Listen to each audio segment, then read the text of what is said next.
Guys, welcome back to my channel. If you're new here, welcome. My name is Sharon, and please consider subscribing for more amazing content. So in today's video, I decided to do something different from what I have been doing, and that's basically answering your lace ventilation questions. So you guys have been asking me lots and lots of questions in the comment section about lace ventilation, and I just decided to create a video where I'm going to just basically answer all these questions. So if you feel this is something you're interested in, then please keep on watching. So guys, there are lots of questions to be answered, and I'm going to try to see how I can answer all of them. Okay, so I'm going to be very brief with answering the questions so I can basically answer all the questions I have here. So the first question says, is it necessary that you should fix the hair on each hole, or you just fix one hair then give a space? What the person is asking is if you should ventilate all the holes, or you should ventilate one hole and give a space. Just basically depends on what you want. If you want to ventilate all the holes, you can, depending on how dense you want your work to be. If you want your work to be very full, then you can go right ahead to ventilate all the holes. But if you don't want it to be extremely dense, then you can skip a few holes. Okay, so please, what's the name of the hair you use for ventilating? Okay, for the particular video this person is asking this question, I used a synthetic hair or a braiding extension, or what you call attachment. So that was what I used. So how many stitches does it have? So this person is basically asking about the mini sewing machine. It has just one stitch, but there is another one that has about 12 stitches, and that's like the bigger size. I'm going to put both of them on the screen for you. Please, why do you do, or when can one do the double splitting? So I feel this person is asking why you do double knotting, or when can you do double knotting.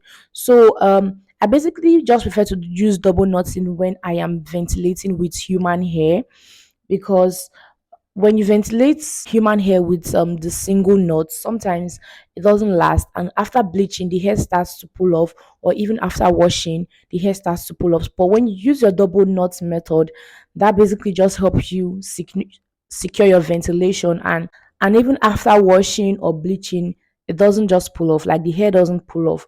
So the next question is, I'm confused because on most videos I see how to do it, but no details on the caps to use. This person is basically asking on the full lace cap. So I'm not sure what details you want, but I believe the full lace cap, you can get it anywhere.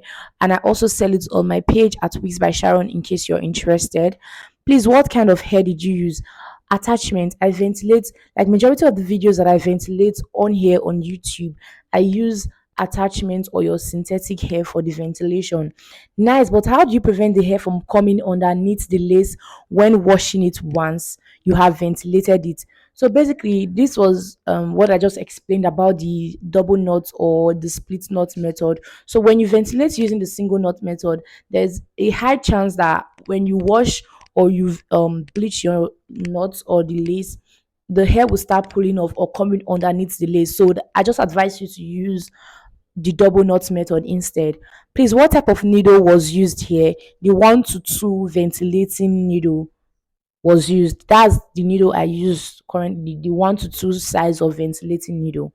So the next question says, am I the only one who feels pain in the fingers when ventilating, and why is no one talking about it? I used to feel pains when I started ventilating, like my early days of ventilating, but I don't feel those pains anymore. Like I normally feel pains on my thumb. Please, about the lace, how many inches should I leave at the front? Okay, so this person is basically asking about the excess lace that you leave in front. For me, it doesn't really matter because you're definitely going to cut it off later. So if you have enough lace to leave enough space, fine. If you don't, you can just leave a few inches and you're good to go. So this person said, do you leave one full line and move to the next line, then leave one hole? Like I said, it all depends on what you want, how you want your work to look, or how dense you want your work to be. So the next question says, how many strands of hair do you use each loop? So this depends on the density. It depends on your preference. Like I would always say, it depends on your preference. If you want the hair to be very full, You can go right ahead to use 2 to 3 strands of hair. For me, I don't count, I just gauge when I'm ventilating like the inner part of the lace, but I ensure that I'm not carrying too much so the knots are not extremely visible. But when I'm ventilating the hairline or around the front line, I use like 1 or 2 strands of hair. Then what size of needles you use for ventilation and what type of knot? 1 to 2 needle, 1 to 2 ventilating needle. Knots, I use single knots for synthetic hair and double knots for human hair. Please, can I do this with human hair too? Like plait the human hair and put inside hot water. Would it also oil like this? So this person is basically asking about a crochet wig I did using braiding hair, where I just basically crochet the braiding hair on the cap and I weaved it, dipped it in hot water, and the coils came out. So I don't. I think this method also works for human hair, but I haven't tried it. So the next question says, can I go back when I did the first spacing method and fill in the line I left open to make the closure a bit fuller? Yes, you can.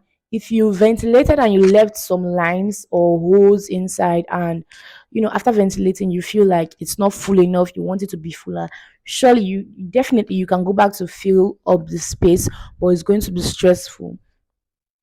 Okay, so this question is not related to ventilation.